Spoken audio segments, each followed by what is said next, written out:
বৈষম্য দূর হলে রংপুর হবে দেশের ১ নম্বর অঞ্চল। ১ বছর পেরিয়ে গেলেও বাস্তব চিত্র বলছে প্রতিশ্রুতি রয়ে গেছে কাগজেই। রংপুর পিছিয়ে পড়া একটা জেলা, রংপুর বাংলাদেশের ১ নম্বর জেলা হোক, এটাই। রংপুরের উন্নয়ন বরাদ্দ বাড়ানোর দাবিতে বিভিন্ন কর্মসূচি চালিয়ে যাচ্ছে গণ অভ্যুত্থানে অংশ নেয়া শিক্ষার্থীরা।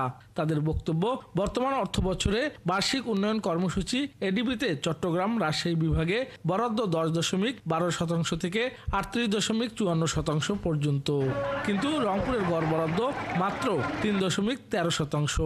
গেল ১ বছরে এডিবির ১,১২,০০০ কোটি টাকার উন্নয়ন বরাদ্দের মধ্যে চট্টগ্রাম পেয়েছে ৫০,০৭৭ কোটি টাকা, যেখানে রংপুরের বরাদ্দ নেই বললেই চলে। নতুন বাংলাদেশে যেটি আশা করছিলাম যে এই যে বৈষম্য সেটি নিরসন হবে, কিন্তু আমরা যেটি দেখতে পেলাম আবারও যে প্রকল্পগুলো এখানে যেগুলো অনুমোদন হলো সেখানেও কিন্তু উত্তরবঙ্গ বরাবরের মতো এবারও বৈষম্য